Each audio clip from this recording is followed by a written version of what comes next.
కన్న తల్లిని పట్టుకుని చచ్చిందా బ్రతికుందా అని అడుగుతావా? తెలియని మూర్ఖుడివి. అమ్మా అనే పదానికి అర్థం నీకేం తెలుసు?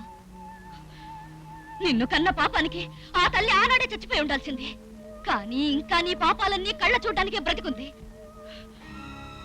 పులిరాజు పులిరాజు, నువ్వు సగం మనిషివి, సగం మృగానివి. అది నీ పేరులోనే ఉంది. Get out.